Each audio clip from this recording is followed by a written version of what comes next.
Well, today's the 16th, exactly 1 year since Mum passed. Gosh, that's come around so quick. I want to thank all of you for journeying with me over the past 7 days, for your feedback, for your thoughts, for um, your encouragement. I want to thank my family for all the jokes and for all the memories that we've been sharing in our own WhatsApp group. Well, here's the last one. Mummy said amen. Enjoy. Celia was a character. Celia was such a character when she was small. Oh my. I remember once, I think I must have been in my 40s. Mum told me a story about her journey with us that I was unaware of. But it was about her journey of submission. It was about her journey of surrender. I was saved as a 17-year-old. I left as a 19-year-old.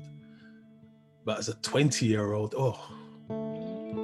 me and my brother, we were running the streets of West London red, just running it red.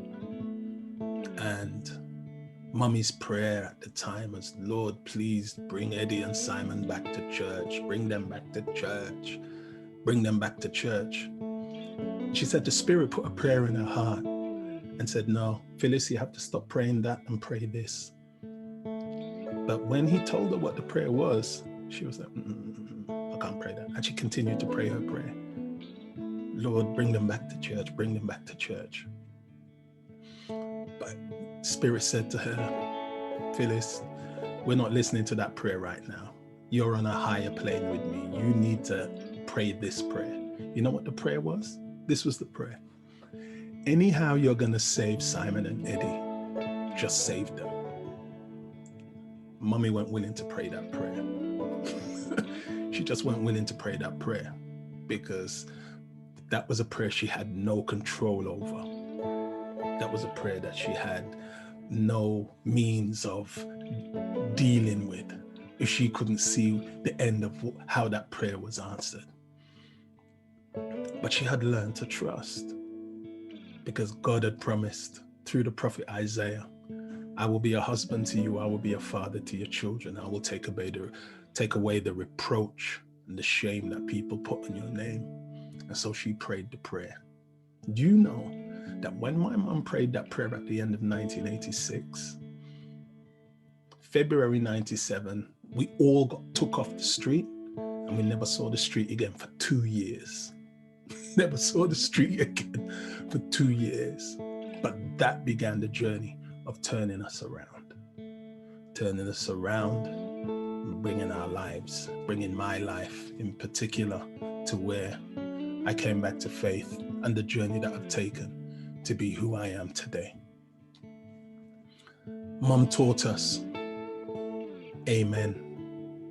She taught us a life of amen. And amen simply means so be it. If I've got to trust you in this, so be it. But amen also means to be trusted. To be trusted.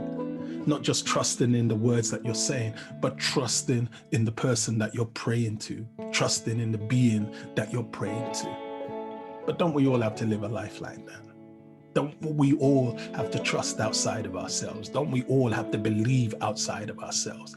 Whether it be that you believe in deity or you have to believe in other people or whatever it is that you believe in, we understand as human beings that we are so limited.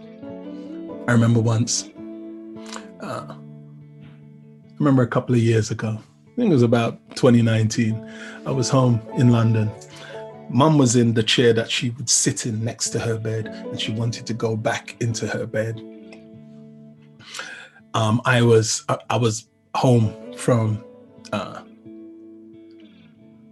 remember a couple of years ago, I was at home with Mum. It's been about 2019. And I was around, me and Simon was around. And Simon had just popped out to the market for something. And Mum asked where Simon was. I said, oh, Mum, he's just gone out. I said, what do you need? She said, oh, I just wanted to get back into my bed again. I said, Mum, I can help you. I'm here. She said, no, it's okay. I'll wait for Simon. Simon was her amen. Simon was her to be trusted. But we spoke forward and backward. I assured her that I could help her. I assured her that she would be all right with me. And just before I was about to put her into her bed, she paused and she asked, "Can I trust you?" I said, "Well, Mom, you won't know until you trust me, will you?" Because how can we live lives as human beings if we don't trust? Even if that trust is broken, we may not be able to trust in that person or trust in that situation or trust in that environment again. But that must never stop us. That must never take away our desire to want to trust, to want to believe.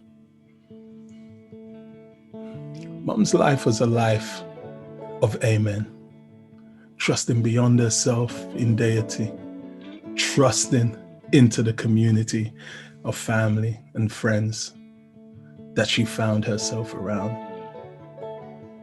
And that's what she left with us. I was able to get to her bedside. You know, in seminary, they train you to be by the bedside of people who are passing.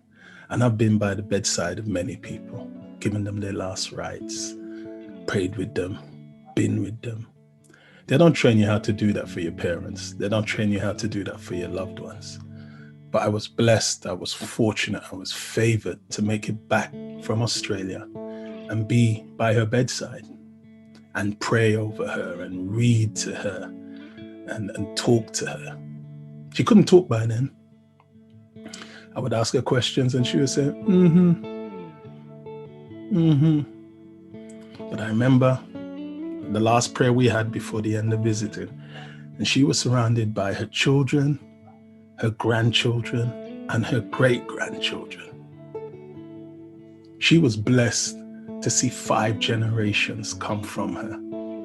But 3 of those generations surrounded her bed. And we prayed. And I laid hands on her. And I presented her to the eternal amen. She had learned to live a life of amen, trusting. And once we prayed,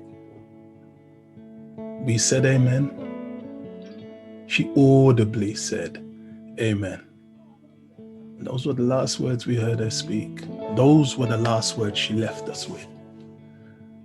And it's fitting that those were the last words.